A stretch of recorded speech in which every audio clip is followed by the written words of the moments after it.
Okay, go. There we go. Okay.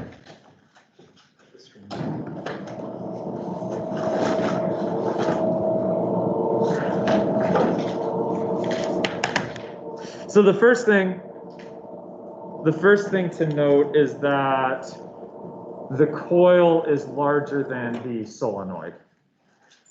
Correct? I don't know. So question 7, essentially, it says, hey, you've got a solenoid passing through a coil, and it gives you a bunch of stuff. Like, it gives you the radius of the coil. It gives you the radius of the solenoid, I think. It gives you the turns per unit length of the solenoid. Let's see. It might give you the resistance of the coil. Right? Is this going okay? Yeah. Okay. So, and the whole question is, so first of all, what's, okay, well, come on. Essentially, it says, what is the induced current in coil?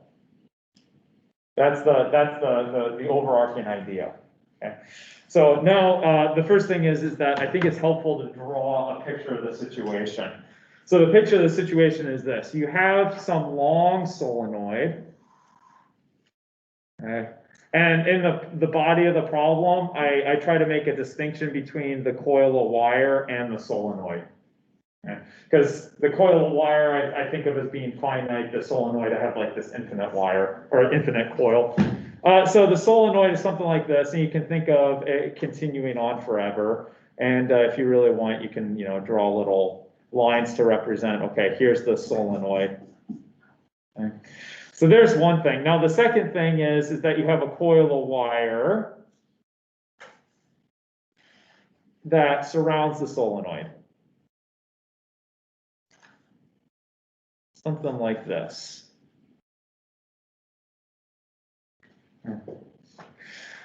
Now you're given the turns per unit length of the solenoid.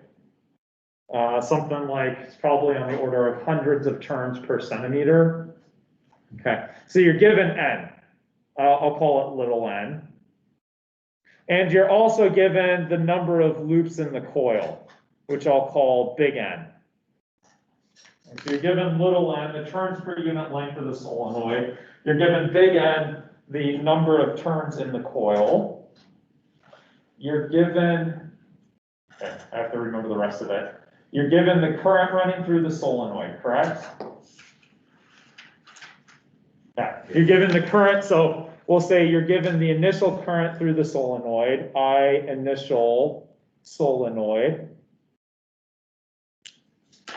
And you're also told that the final current in the solenoid is 0. Correct? Like it drops to 0 in some amount of time. 0 to current in. Oh, so it increases. Okay, gotcha. So we have some final value. The initial is 0. There we go. So we're increasing. And we're also told the time interval, something like a couple hundred milliseconds. So I'm just writing, I mean, each of you is going to have a different answer or a different number. I'm just trying to remind you of the stuff you're given. And lastly, I believe you're given the resistance of the coil. And so, and the resistance of the coil, I'll just call that R.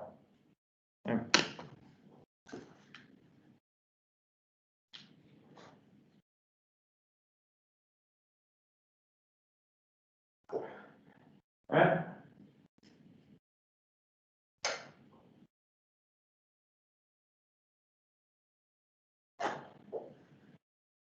So we're asked to find the current, the induced current in the coil. So the first question we should ask ourselves, what's responsible for the magnetic field? Let's start there. What is responsible for the external magnetic field causing the induced current?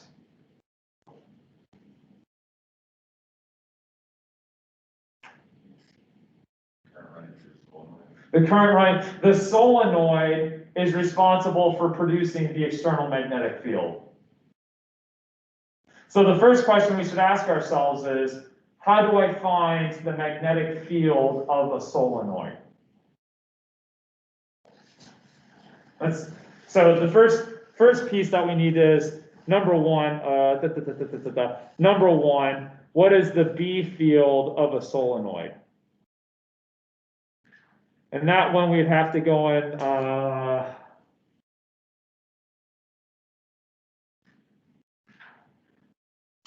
so this should be something like the B field of a solenoid is mu naught times the current running through the solenoid times the turn density of the solenoid. I think I gave that to you without any further. I said, we talked about the solenoid, we talked about why it's constant inside the solenoid, why the magnetic field is not or zero outside the solenoid. And then I said, okay, well, here's the magnitude of the field. So we gave some heuristic arguments about direction and it being constant, but then at the end I said, okay, here's the equation for the solenoid.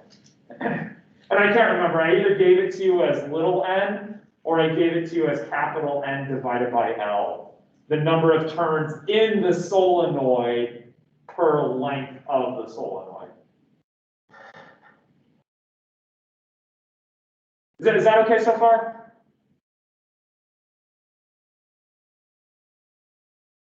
So now we have the external field. Next question, why is the external field, or thinking about flux. What's causing the flux to change?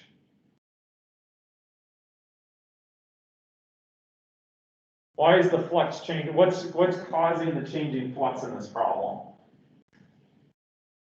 Changing current. The fact that there's current not running in the solenoid and suddenly it starts running in the solenoid, that tells you that this external field is going to change. And now we have a situation where the changing flux is due to the change in the magnitude of the external field. So, yeah, so I just want, because this I changes, the current through the solenoid changes, that's going to cause a changing magnetic field, external, and that's going to be responsible for the changing flux.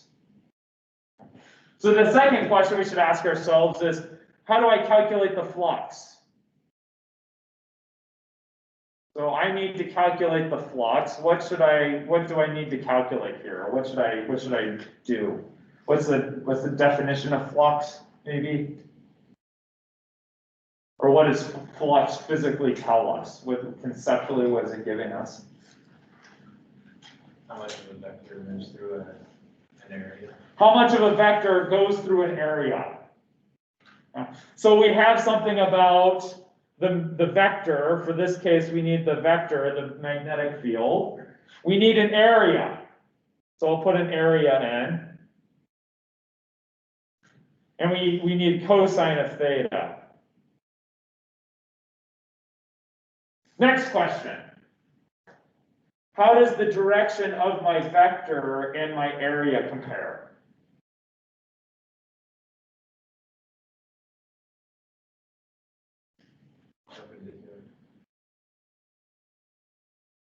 Perpendicular.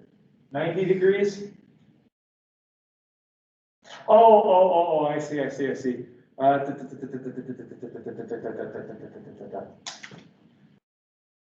Vector, let's say the vector is that way. Do I want my area to be this, or do I want it to be like this?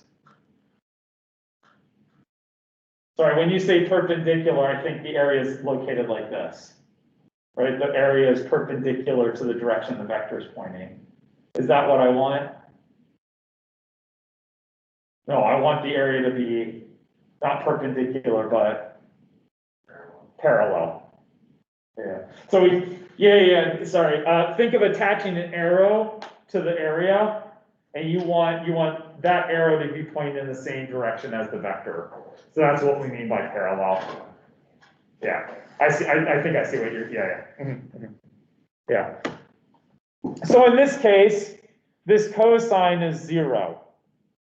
So I'll rewrite this as just simply the external magnetic field times the area.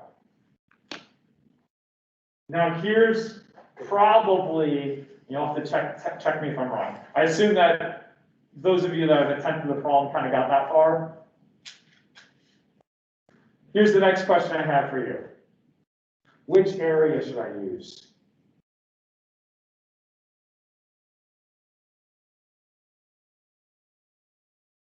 What do you mean, Greg? This is exactly right. Which area should I use here? The area of the coil. Yeah, that's the big question. Should I use the area of the coil or should I use the area of the solenoid? Because I gave you two radii, right? I gave you the radius of the solenoid and I gave you the radius. So we have the radius of the solenoid and we also have the radius of the coil.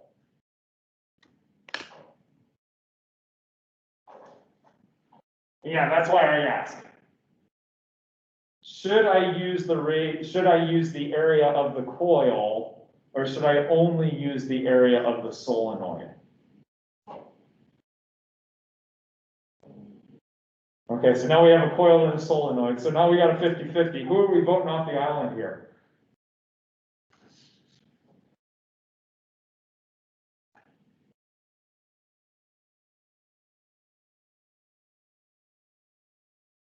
Everybody else is like, I don't want to. You realize the points don't matter. We're not actually going to vote anybody. This isn't like Lord of the Flies or anything, right? The area of the coil. Okay, so now we got 2 for the area of the coil.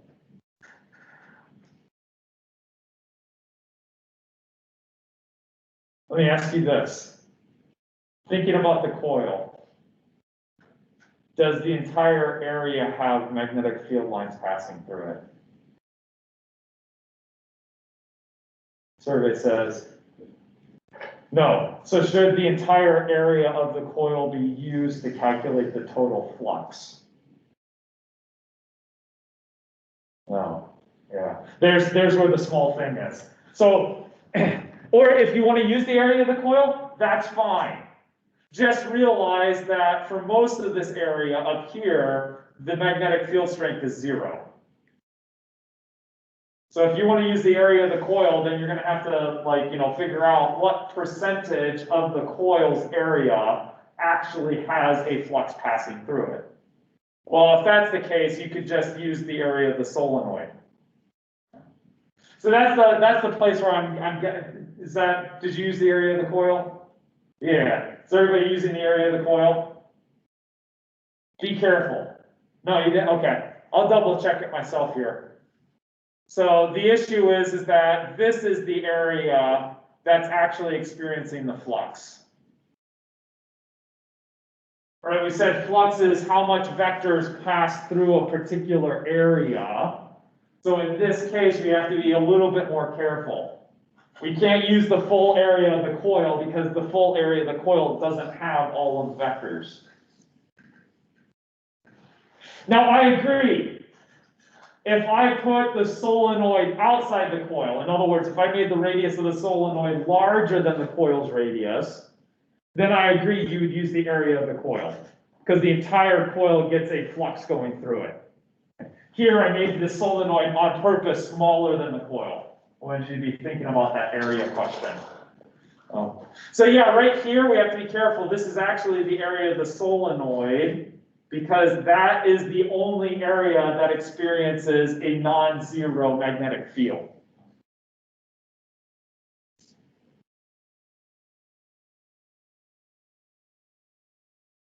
Is that good enough to get you rolling, or should I keep going?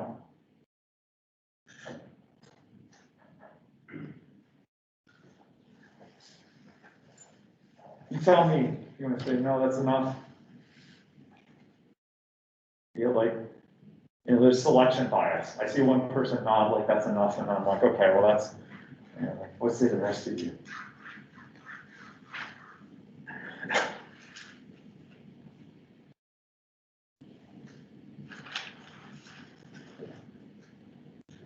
So you use the flux to find the potential difference, Yeah. So I think a lot of the other problems start you off somewhere right about, the only difference about this problem as compared to some of the other ones is that the other problems just give you the external field strength. So this one has the extra caveat of now you have to calculate what the external field strength is using the solenoid. And then, yeah, you follow the same kind of process that you've been doing for some of the other problems.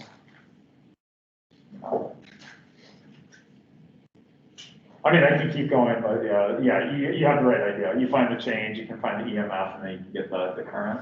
So you never really use the radius of the coil. Yeah. Now you can see where you could add an extra caveat. So for example, yeah, you're right. You never use the radius of the coil. You could imagine though, I give you the resistivity of the coil, and if I gave you the cross-sectional radius, then all of a sudden the radius of the coil you could use to find the resistance. So there's another layer in there, right? I just gave you this resistance R right here. And I think you did this in another problem where you actually use the physical dimensions to find the resistance. So I could add that on top of this. Yes, but you're right. You never use the radius of the coil whatsoever. In the turns of the coil itself, whenever you use it. I'm sorry? The amount of turns in the coil whenever you use it. The amount of turns in the coil you will use. Shoot, let me think here. The amount of turns in the coil you will use. And in fact, thank you for mentioning it because I skipped completely over it here. Okay. So I'll put it, it's right here. This flux calculation. How many coils is that for? Or how many loops is that for? One. How many loops are actually in my coil? Or N, big N. Yeah. So that's where your coil, yeah. Thank you for mentioning that. Yeah. So what we have here is the flux through a single loop. What we need is the flux through the entire coil. All right. Yeah. So what's the other calculation that you said we use the area of the solenoid? You use the area of the solenoid when you're doing the flux calculation here. Yeah, that's the only place where you use the area of the solenoid. Yeah, but the question was, what about the radius of the coil? And the answer is you never use the radius of the coil in this calculation. So you'd multiply the flux times the amount of turns that you have. Yeah, yeah. If you want to know the entire flux through the coil, you have right now the flux for a single loop, and now you just multiply by the number of loops in the coil. Yep. Yep. Oh no, I can't see. Why can't I? Sorry, I missed. Okay. First of all, this vest thing, I hate when it's like flinging around behind me. There we go. Okay, that's done. How do we use that to find like change in EMF and stuff? I'm sorry. Oh. So how do we use that to find like change in EMF and stuff like that? Yeah. Well. Okay. Okay. Somehow I've lost my. There it goes. Sorry, I must have accidentally gone back. There it is. So once you have the flux through a single loop, and again, this is the external field that's given by our step 1. So now we can find the change in flux. The change in flux is due to, we'll say, the change in current. All right, so I guess I'll just write it in. U naught little n, A of the solenoid, number of loops in the coil times the change in current. So the issue is that you run the current in the solenoid, you increase it, and that gives you a changing flux. Because you started off at 0 and then you ramp it up to some final value. So that's how you can find the change in flux.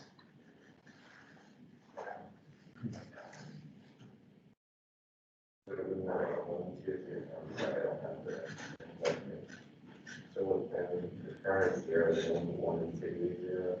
Yeah, I'm sorry? Current starts at 0, 1 and 2 0. The current starts at 0, but it does not end at 0. So yeah, I mean, the initial magnetic field through the solenoid is 0. Excuse me. The initial magnetic field due to the solenoid is 0, which means the initial flux through your outer coil is also going to be 0. Yes. Yeah. So I wrote it as delta I here, but you could just write it as I final, because I initial was 0. I just wrote it as delta I just because, you know, what happens if you have a non-zero starting point? Then this is just slightly more general. Yeah.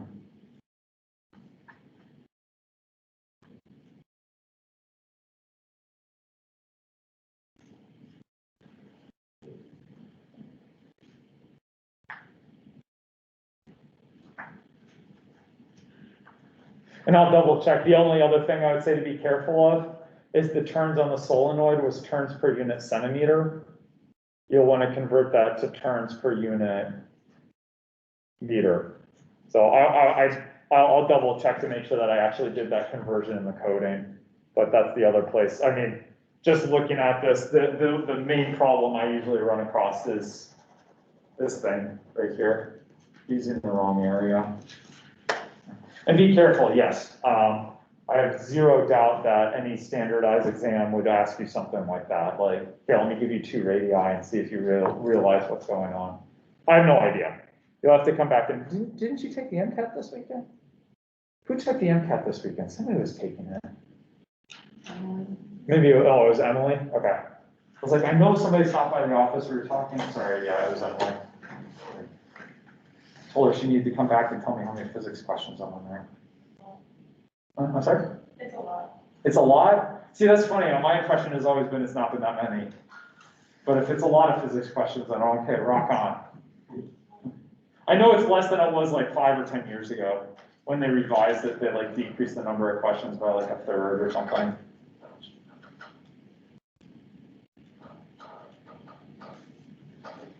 Yay, nay?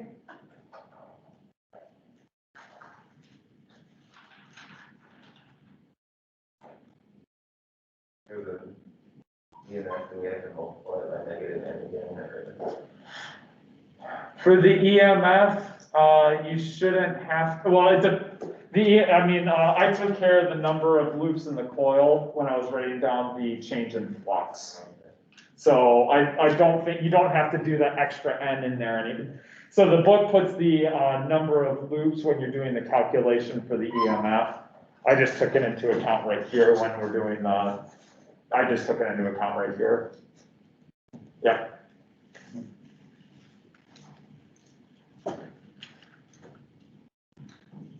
Oh yeah, okay.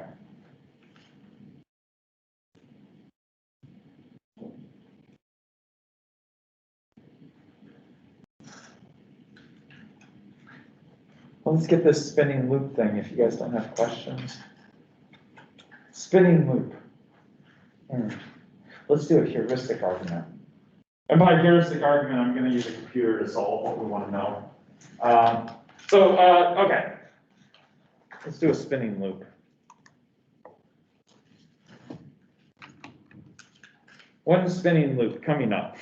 So we first of all know that we've dealt with the idea of a changing magnetic field and how that changes the flux.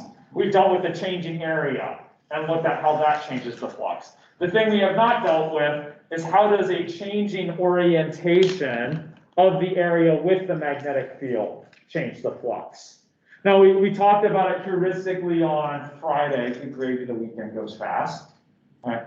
So the thing that I haven't given you is the equation for it. And I thought about it, I said, well, we can at least heuristically force the computer to give us the equation. So here's what we'll do. Let's first of all consider, we have this, that the flux is given by our magnetic field that we're going to keep constant. We'll take our constant external magnetic field. We'll use an area that's constant. So we have a constant area. And what we will do is we will take our area or our loop and we will just spin it. So think about taking that loop and spinning it at a constant angular velocity. Shoot. What variable do we use for angular velocity? Omega, lowercase omega. Okay. So rather than writing it as an angle, theta, I am going to write it as an angular speed. So I'll put cosine of omega t. Right? Omega is radians per second. If I take omega and multiply by time, it gives me an angle.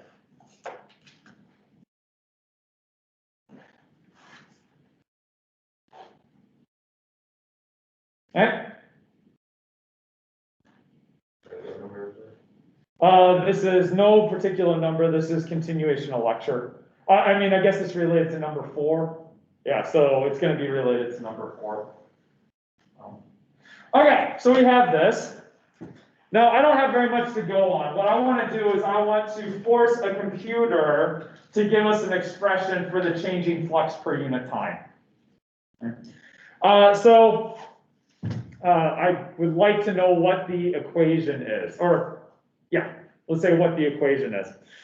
So let's see here. If I write down Faraday's law tells me that the EMF is given by the change in flux over a change in time. Something like this. Oh, don't forget the negative sign. Excuse me. Shameful. Forgot the negative sign. So,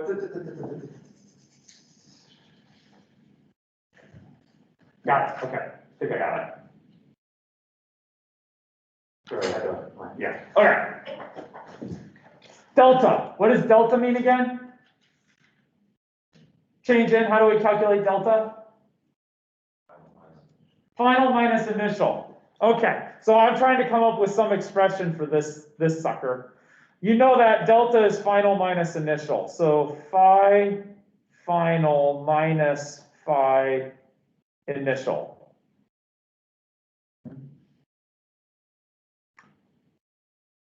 Good? So now I'm going to take my definition of phi. So I'll have something that says B times A cosine, and here's the trick. I will put T initial plus some time interval minus BA cosine of T initial.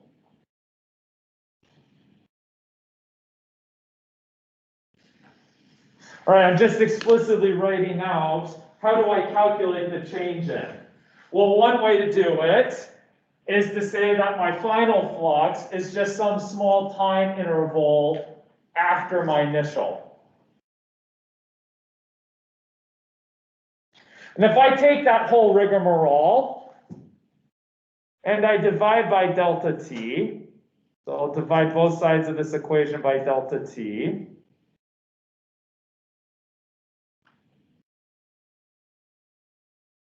that should tell me what my EMF is.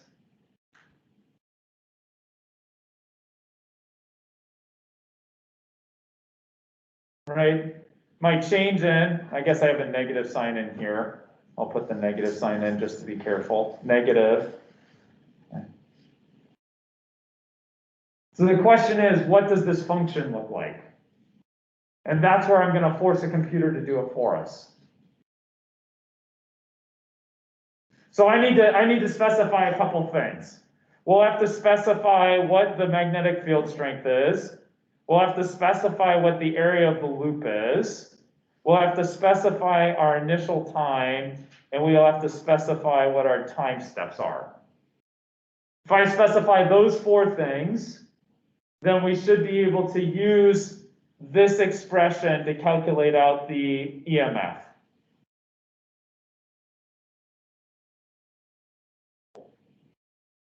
Yeah.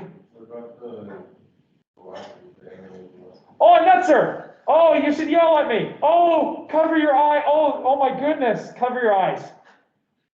Oh, wow. Yeah, there should be an omega in here.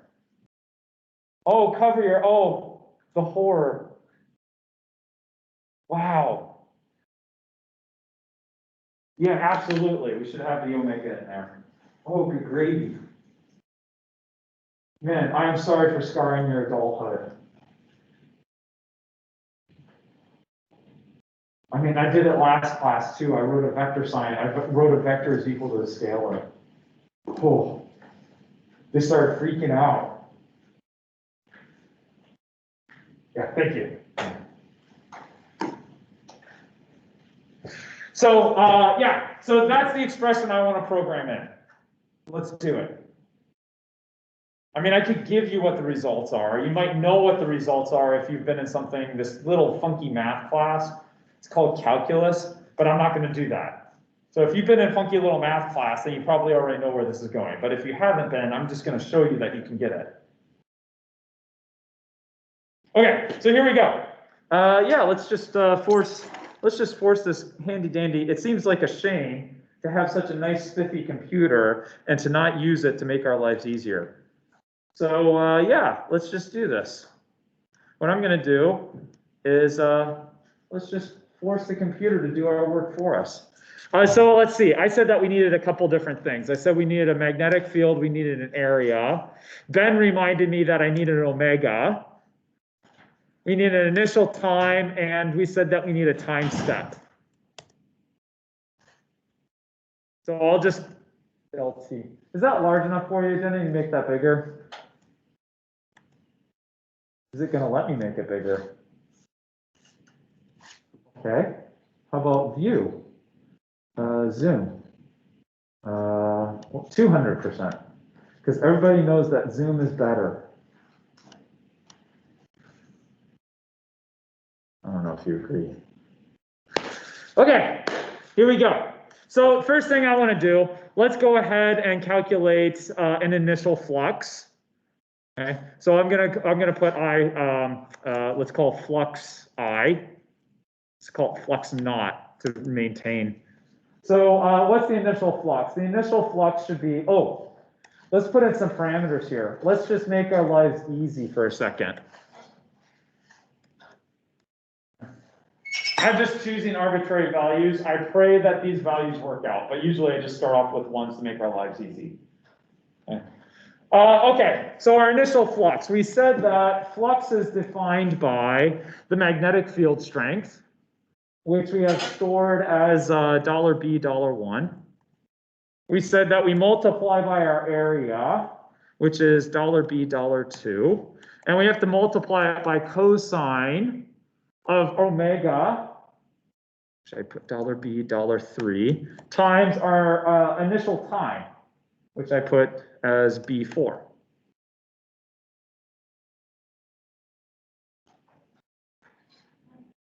Good? And in fact, I realize now I'm going to move this over. Let me keep a cumulative time going on here. So I'll just call this B4. And then, okay, good. So I've got a cumulative time there. Well, we said that the final flux final, let's do the same thing. It's just I have to add the time interval in that cosine argument.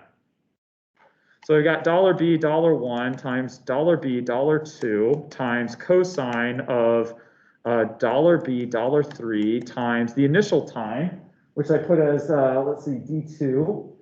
Oh, excuse me. Be careful here. The initial time, D2, plus a small time interval, which I called $B, $5. All right, so I took the magnetic field strength, I multiplied by the area, and then I multiplied by the cosine, increasing the time just by a little bit. That's the delta T in there. Okay.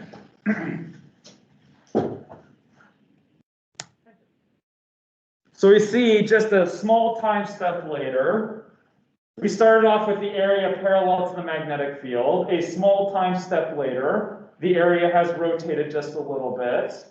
And because of that minor rotation, there's a slightly decreased flux through the entire area.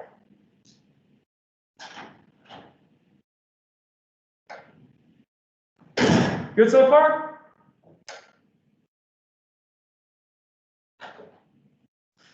Let's get the second line. Well, my time should be the previous time, which is given by d2, plus my small time step, $b, $5. Okay. And you know what? I don't like this anymore. Instead of referencing B4, I'm going to reference D2 for my time. So instead of referencing B4 for the initial time, I'm just going to reference D. And hopefully that becomes clear in a second, because now I can just drag and drop this. And you see that essentially my old flux becomes my new starting flux.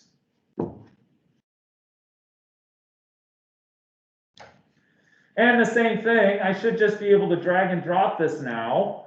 And we see that my new flux is after 0.2 seconds, right? Like I've done another time step.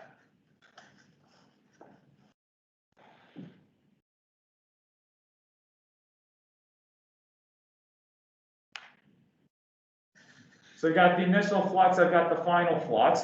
Now all I need to do, let's go ahead and write in the equation for the EMF here. Well, we said that the EMF is negative the final flux, F2, minus the initial flux, E2, all divided by my time step, $b, $5. Right? The final minus the initial divided by the time.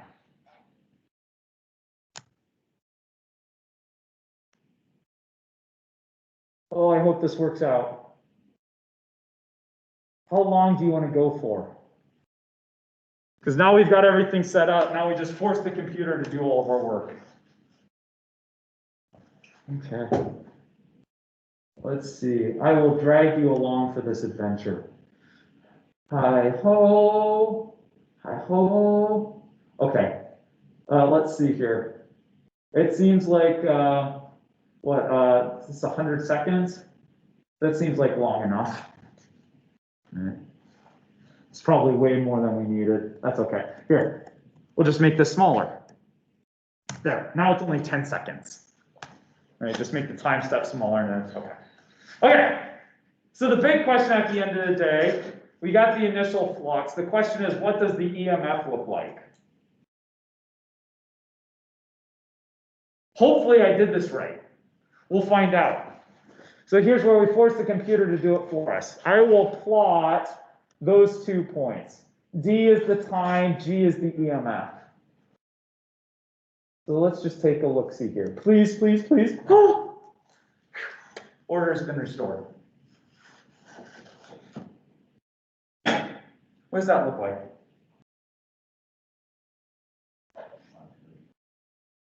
Sine curve. It looks like a sine curve. And in fact, it is a sine curve. So it turns out that if you have an area that is rotating in a constant magnetic field, you start it, and incidentally, it starts like this, and you start rotating it. It turns out that the EMF induced in the coil follows a sinusoidal shape. Yep. Incidentally, if you rotate it faster, we play the what if game. If I were to rotate it faster, if I were to increase omega, what would you expect to happen to the amplitude of the EMF? If I rotate it faster, what do you think would happen to the amplitude of the EMF?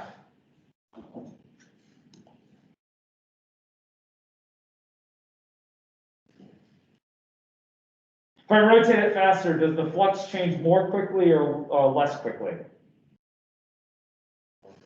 More quickly. If the flux changes more quickly, would you expect the EMF to be larger or smaller?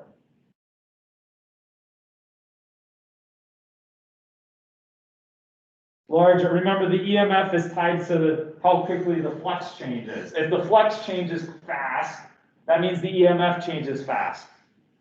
So if I increase omega on this, you would expect the amplitude to increase. Let's see. What's your favorite omega? I don't know. What's your favorite value of omega?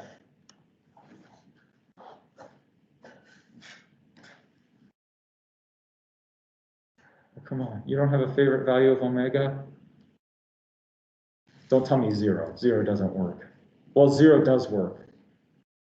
If you start with 0, right? 0 works. Order's been restored, right? If I don't spin the loop, there's no change in flux, which means I shouldn't get any EMF. Okay. But as I rotate it faster, the EMF should be larger. I don't know, let's go, okay, so you saw what 1 was. Okay. Oh, what did I do? Oh, excuse me, I changed the wrong thing. You saw what 1 was. I don't know, let's do 2.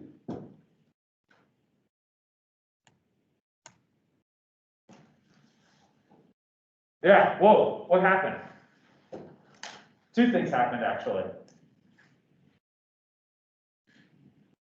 Nice. Of course, the one that you probably noticed immediately was the fact that because I'm spinning it faster, that means that the EMF changes more quickly, so I get more cycles in my graph. In fact, I have twice as many as what I previously had. Right? You notice that with 1, I only had 3 minima maxima. When I put 2 in, now I get twice as many. I've got 6. 3 maxima, 3 minima. Almost a fourth. I guess maybe, let's see here. I could probably scale this according to pi, and then, you know, we can make sense of everything. But yeah, I'm not going to go that far. Okay. What's the more important point? What did you notice about the amplitude? It doubled. I doubled the frequency, the amplitude doubled. Well, let's check that. Let's see. Okay, now we have a pattern, possibly. Let's see what happens if I go up to like 5. Right? What happens now? Well, not only do I complete more cycles, but also you notice that the amplitude is now 5 times larger. And yes, indeed, this is a pattern, right? It turns out that the amplitude of the EMF is proportional to the frequency. It's 10. So the amplitude of the EMF is proportional to the angular frequency. Of course, you could go back and double check. It should also be proportional to the magnetic field strength. If I double the magnetic field strength, I should expect the amplitude to go up double. It's always good when life works out. Of course, if I double the area, I should also expect the amplitude to double. I'm increasing the area for the flux, so I should also expect it to double. Yeah.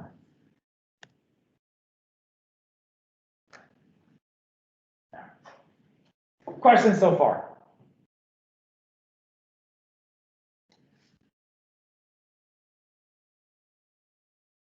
Now, in the vernacular of calculus, if you've had calculus, I'll throw it out there. If you haven't had it, turn off your ears for like 20 seconds. The derivative of cosine is sine with the negative sign. Okay, you can turn back. Oh, okay. Keep your ears off for a second. Right? You probably recognize this setup, cosine of t plus delta t minus cosine of t over delta t. You probably recognize that as the original derivative. Take a limit as time delta t goes to 0, and that is the definition of the derivative. Okay. So it's not by accident. Okay, turn your ears back on. You're good. So at the end of the day, okay, so we plotted this in Excel, and it forced us to come up with an expression. It told us the EMF for a spinning coil in a magnetic field is given by the expression BA, the strength of the magnetic field times the area of the coil, times omega, how quickly the coil is spinning, right? I doubled omega, I doubled the EMF. And then I'll put in here something like sine of omega t. And I have to double check. Frankly, the sine, this is not as important to me, the sine of omega t. This just depends on how you started your loop. If your loop started where it's parallel to the magnetic field, you'll end up with the sine.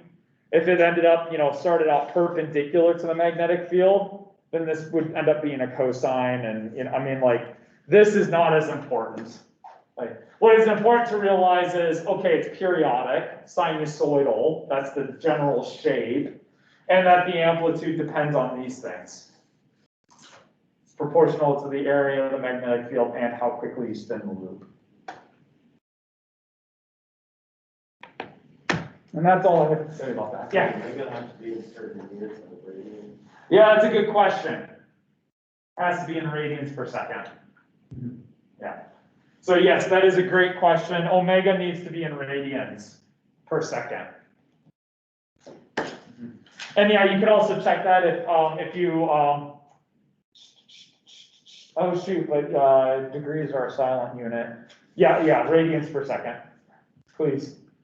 Don't do it in degrees per second. Yeah, yeah, don't, no, don't do that. We all love radians, right? I talked to you about ancient Greece, right? How do you, right? Ancient Greeks. They had this wonderful way of actually calculating the value of pi. In fact, the radians exist, I think radians exist exactly for this reason. You can calculate, you can experimentally get the value of pi. You know how you do it?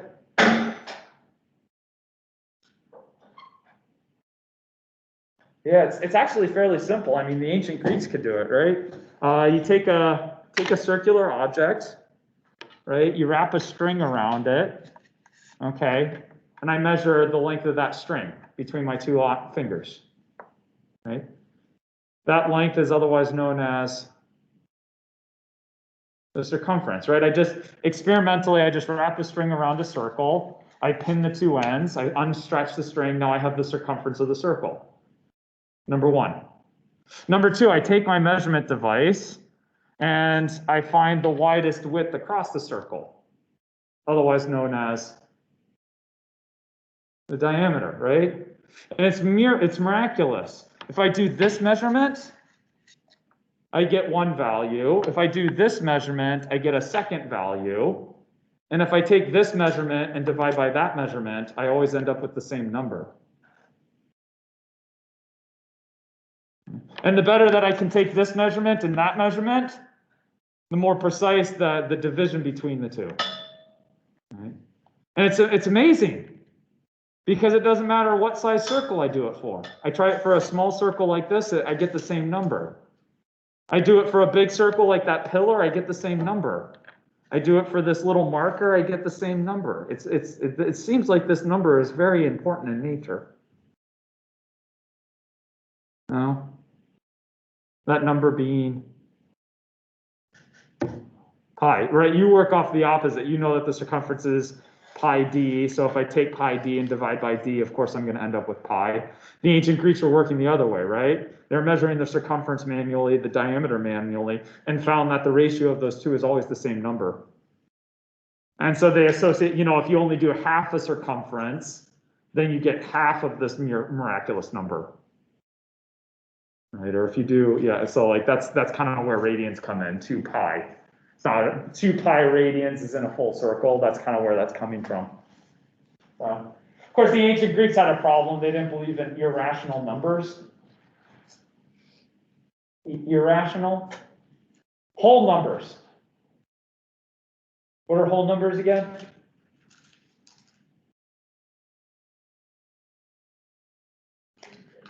Two, 3, 4, 5, 6, whole numbers. Yeah. Rational, the ratio of two whole numbers. So for example, the Greeks were okay with whole numbers. They were okay with rational numbers, 22 divided by 7, for example. What they were not okay with, what they struggled with are what are called irrational numbers. Numbers that cannot be expressed as the ratio of two whole numbers. The canonical example of irrational numbers, pi and e. Right? Those are irrational numbers. Regardless of how hard you try, you can never express those as a ratio of two whole numbers. So the ancient Greeks, they used like 22/7, which is good out to like 3 decimal points, but it's not exact.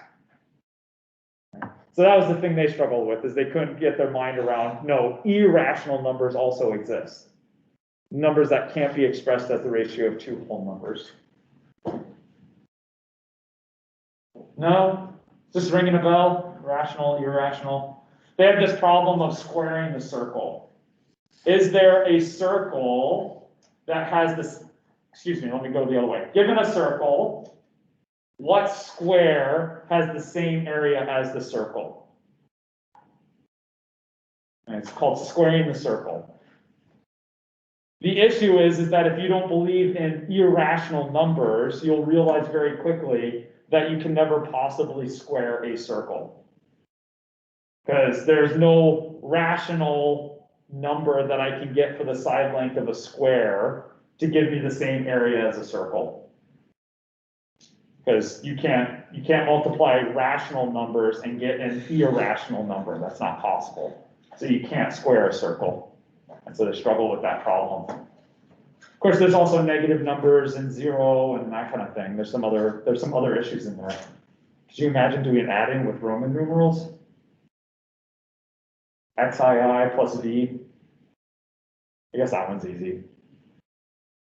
So like XII plus XXX I don't even know. It'd be like what, C minus, or I can't even remember. Anyway.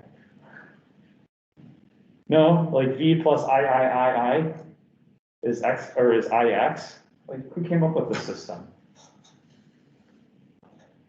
Right? Or maybe it would be IV plus V equals IX. I guess maybe that would be a better way of doing that. Again, who came up with this system? Thank goodness for zeros. You guys okay? Or is it that kind of day? Questions on this? Yes? How do you find the time in that sine? For the question you're thinking about, you don't need it. You could calculate it out. You don't need it.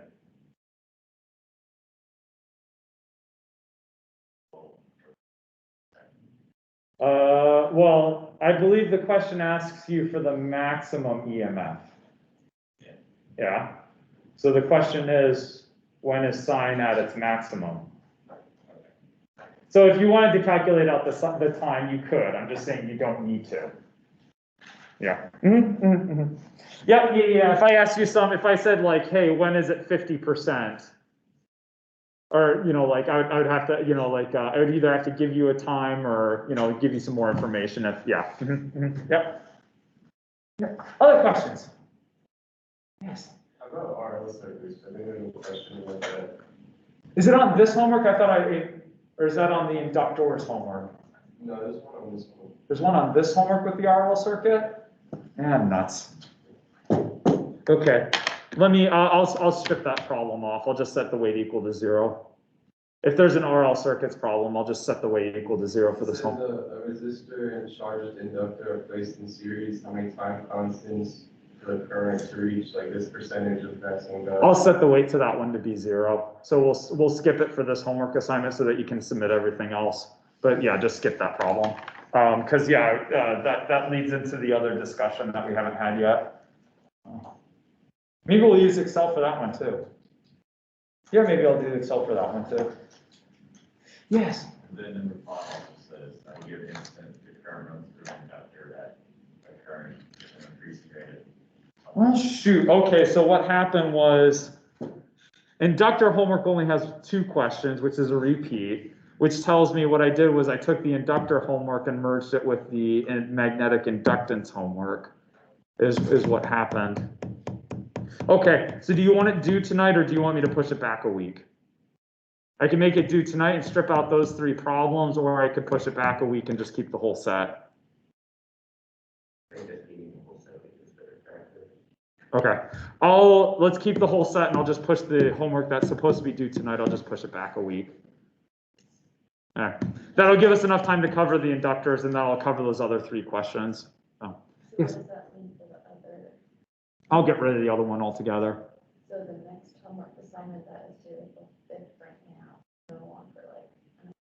Right, yeah. So the one that's supposed to be due tonight, I'll just push it back to April 5th. And the one that I was gonna have due on April 5th, I'm just getting rid of because it's only 1 question anyway. So we'll do that. Yep.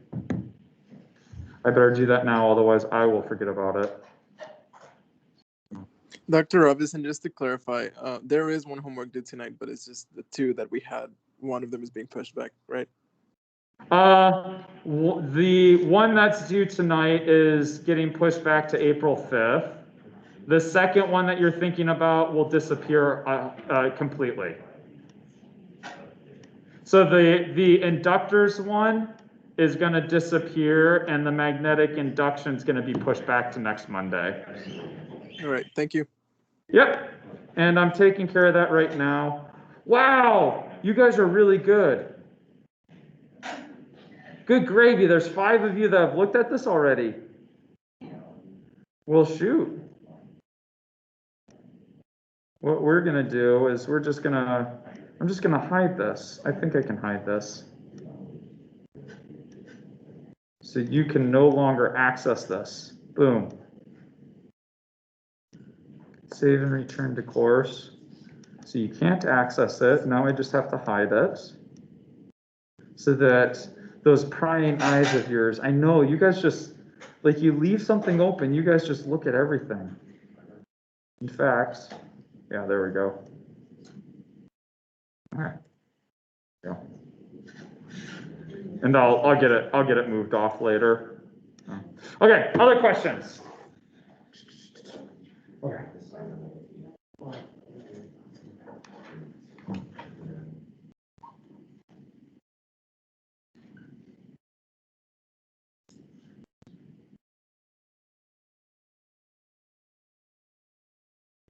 Okay.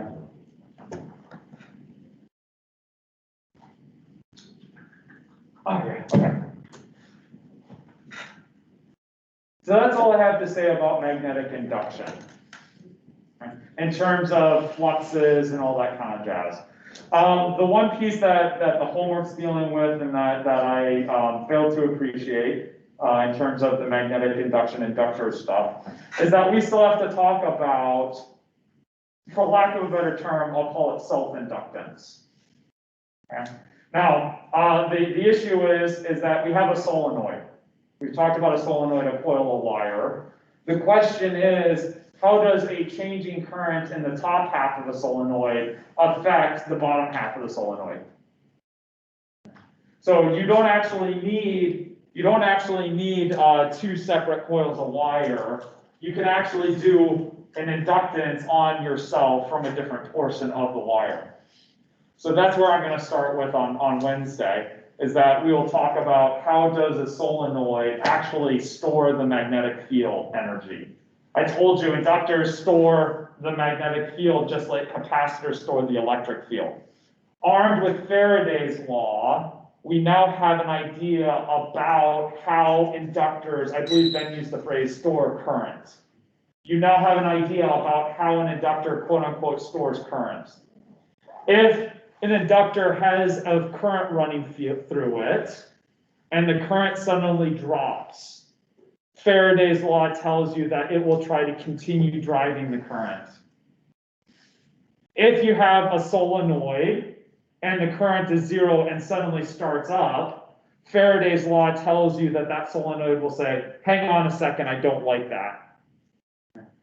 So you now have the kind of the conceptual idea of how an inductor works, Faraday's law. We'll just go through some of the nitty-gritty details real fast on Wednesday. And that will lead us to the RL circuit, and then we're good. Okay. You awake? I get it. The HPLC is a big thing. Push-pull pumps and ball bearings and no. So big ball. I just don't know. I mean, I understand the machinery that he had up on the board. I just don't know what HPLC does. Doesn't it like force things to attach to other things? And I don't know. Separates things by, I want to say size. Yeah, but I don't understand how it separates things by size. That's the problem. Maybe I'm getting it mixed up with like chromatography. Isn't there like a liquid chromatography? Yes, Oh, that's what it is. high performance liquid chromatography. Oh, okay. So no, I'm not getting it mixed up. I just don't know what's going on. Okay. Unless you want me to start talking about solenoids right now and self-inductance and transfer. No. Oh. Okay. Sorry. I was gonna let you go and then I thought of something.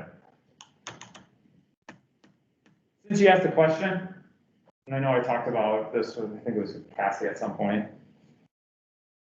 You use that all the time? Or at least fairly close to that. Maybe not quite this arrangement, but you use this idea of having one coil inside another coil driving a current all the time. Okay. For example, oh yeah. I know my phone has it. It's this wonderful thing, right? It's become such an inconvenience to plug a wire into the back of my phone. It's so much easier just to go home and just it magically gets charged. And I pick it up and it says 100%, and I'm like, oh, okay, well that's nice. Anybody ever have this experience? Like you go to sleep at night, you wake up in the morning, you don't have to attach a wire. Right? What's going on there?